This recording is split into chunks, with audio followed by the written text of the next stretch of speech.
Welcome back to Vase in the Crowd. We're chatting to Wedell Peters, owner of Casa Mia. Now, Wedell, looking back, what was your childhood like? How did you grow up? I grew up with a grandmother in the dusty streets of Klipspruit West, right next to Kliptown. We're four. I have three siblings, so I have two sisters and a brother. I'm the middle child, and my parents are still together. But we grew up with my grandmother. And interesting, that's interesting because my grandmother ran a house shop in Klipspruit West, and by the time she fell ill, I was the one helping her with opening the shop and running the shop. It's only late in my life I realized that was the grooming of this entrepreneur. So I grew up in Klipspruit West and by my grandmother. It's only when my grandmother passed when I was 13 years old where we moved to stay with my parents. What did you want to grow up? What did you want to do growing up? Funny enough, I had sports ambition. I'm an athlete. So funny enough, I wanted to become a professional footballer. I think I had the talent. Not to say too much, but it didn't work out that way. I actually have a back problem. I was in a car accident. And so even if opportunities fell on me, I don't think I would have done it. And then later, when that happened, I actually just went into aviation. I started as a flight attendant. My sister was a flight attendant, and I dropped her one day, and I said, "But there are guys doing this as well." He's like, "Yeah, there are guys." I'm like, "No, I also want to do it. Get me in." And I started to be a flight attendant, and yeah. Well, you've helped to inspire the youth. You love sport. Social entrepreneur is actually something that you started off as. But who did you look up to growing up? I mean, who influenced you, helped shape and mold you? That's an extremely difficult question to answer because I really can't pinpoint anyone.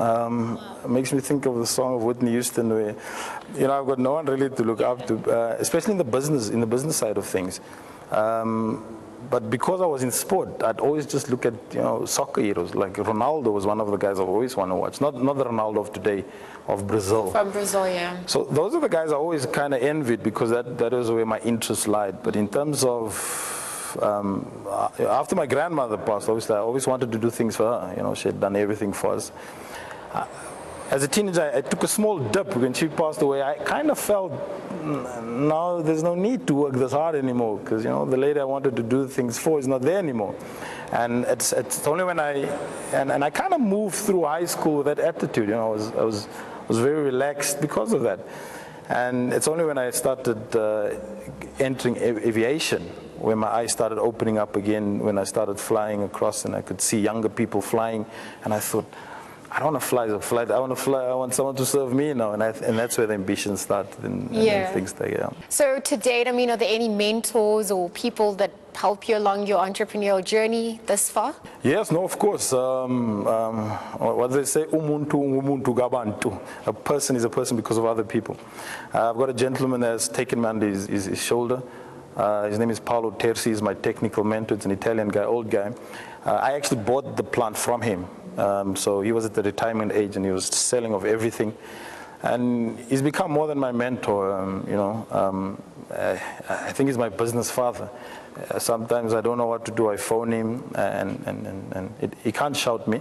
It is a guy that can't shout. So when I see he's upset, I just see it in his eyes that I've made the wrong decision. But I've got someone like Paolo that has carried me, that has always been there to bounce off. Sometimes I had resources challenges. He'd pumped in, so he was slightly more than a mentor.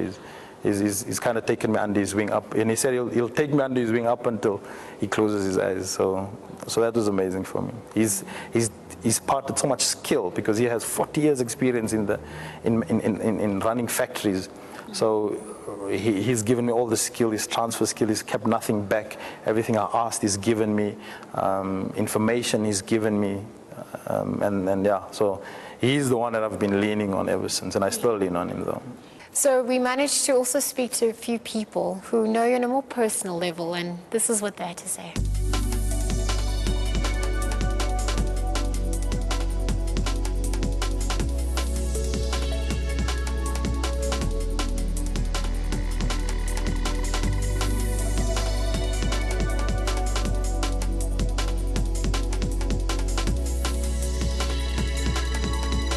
Hi, good day. I'm Melinda Munsami and I'm Wedell Peters' sister. Wedell is an energetic individual. He is very motivational at home as well. Growing up, I've always looked up to him because he's always been the one, he's been my big brother, and he's always encouraging me and he's always motivating me. So those are characteristics that stand out when I think about him. Firstly, he's energetic, very jolly, jovial person. Wedell was exactly what his name means, a wanderer.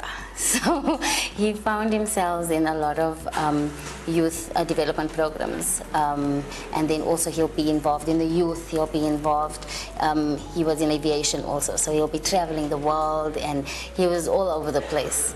Yeah, so that's what sums Wedell up. He's always just been a jokey person, so life with Wedell at home is always a surprise. There's no 2 days that are the same with him. So yeah, life with him is just not the same. Well, I'm the youngest, so I don't have many funny stories, I think. But based on pictures that I've seen in albums, because I've seen him covered in flour, heard that he ate rat eggs as a child and they had to pump his stomach out. So he was very, as I said, he's all over the place. So those are the stories that I've heard. But being the youngest, I haven't experienced those funny stories myself. The fact that he adapts to any situation, and the fact that he can be placed into any situation and he thrives, he rises to the occasion, and that's what I admire about him. What I wish for him is success. He's been through, it's almost 10 years of struggling to get his business on the ground, and I just want him to be successful in all his ventures. Obviously, in the sector that you dabble in, there's a lot of competition. How have you been embraced by your competition? What has been the reaction to your products? From competition side, I think it's hostile. Business is hostile, and it's war. So I think I've accepted that. I didn't expect it. I thought, here's a young man trying to, people hear about young people getting involved in manufacturing and that everybody would embrace you. I quickly learned it's not that way. And that it's war. You need to fight to get what you need in any sector, I suppose. The product itself is on the borderline because it being the only plant in Africa that can do this, there's not much competition. So we're not competing against anyone in terms of ready-cooked staple foods, ready-to-eat staple foods. So when you take a notch down, you're looking at your maize manufacturers, your big tiger brands, your well-established players, and you never get to sit around the table with them, to speak to them. Trying to break into the market in that particular private sector is extremely difficult. You have the likes of famous brands that is currently serving pop at their restaurants, but they already have relationships with the well-established businesses, so it's extremely difficult. It will take a good couple of years to break into that particular market. What would you say are your biggest barriers to entry with your product, and I guess for Casa Mia as well, as you continue to, practice being an entrepreneur and dabble in the space and sector that you are? Look, access to finance always remains a huge barrier to cross in any entrepreneurship journey. Like we all know, two things. So it's access to finance and access to markets. So access to finance has been extremely difficult. We kind of sorted that out now with the help of IDC. IDC had come on board and they backed us up with finances. Barrier to entry into the market, it's extremely difficult because of access to finance. For us to turn our product and go into the retail space, we need a huge marketing budget. Yes. Big companies have marketing budgets over 500 million. And these are products that are well known, that people are already accustomed to. And our people are extremely brand loyal. And those companies are spending 500 million on marketing. Then we're trying to get into the space and we don't have a fraction of that budget. So that's a huge market, a huge barrier to break into the market. Hence the reason as a small company, we focus on the bulk buying market. The bulk buying market takes longer to secure, but once you secure the bulk buying market, then you've got revenue coming in, you're growing the business financially, and now you're crossing that particular barrier because now you have your own finance that you can turn your product into the retail space. What would you say is the biggest personal barrier you had to overcome within yourself along your journey this far? Because in my family no one has walked this journey before, I think the biggest personal barrier was first to understand that it's possible. For a young man from the dusty streets of Kliptown, Klipspruit West, to be a factory owner before he's 35 years old, that's the first thing. Some friends and family members didn't make it easier when they turned their backs and walked away from you. And then you kind of feel, maybe they're right, maybe it's not for us to own factories. And that was the biggest one to overcome. In terms of the valuable lessons that you've garnered along the way, what would you say are your top 3 pulls of wisdom that you've learned that you'd like to impart to those watching? I think I'll copy and paste the words of Steve Jobs, which he says about perseverance. The difference between the entrepreneurs who make it and don't are the ones who persevere. And this particular journey has taught me that you need to persevere. You need to, even though it's dark, you need to persevere. So that's the very first one, is to persevere. Second, you need to surround yourself with like-minded people.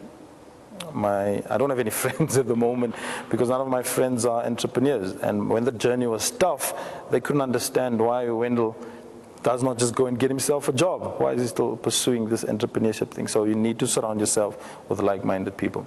Third lesson, I suppose you just have to give it your all.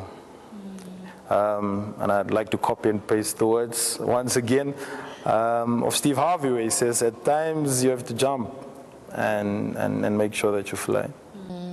What does the future hold for Casa Mia? I mean, you mentioned that maize, easy pop products it's a staple in South Africa, but not even South Africa, Southern Africa.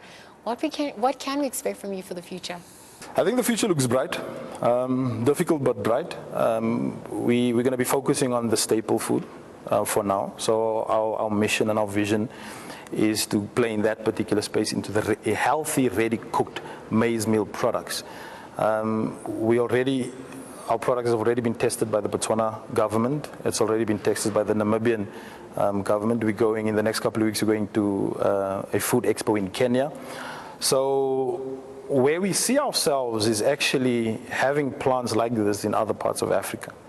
This is the only one in Africa at the moment. So once people accept the products, then we're already having questions about setting up plants in other parts of the country, in other parts of Africa. So we see ourselves in that space where we'll own more than one manufacturing plant in Africa. And for you, Wedell? For me, I play golf. For me, it means that, first of all, obviously one has achieved what one has, that you've started out. Because I'm a social entrepreneur first, before an economic entrepreneur, and it always makes me sleep better to see that more jobs gets created. So that makes me excited. Whenever I hear about setting up another plant, I think of how many jobs will be created. So for me, it means that Wedell lives his dream. So Wedell creates jobs, and Wedell is obviously financial free, and obviously Wedell can do for his family what our parents couldn't do for us. Yeah. Wedell, thank you for sharing your story, for making time to chat with us, and we wish you all the best with your future endeavors. Thank you very much. Well, they say perseverance guarantees results that are inevitable, and Wedell's story is proof of just that. Well, that is all we have for you this week. From myself, Liesl Wilson, and the rest of the team, it's goodbye for now.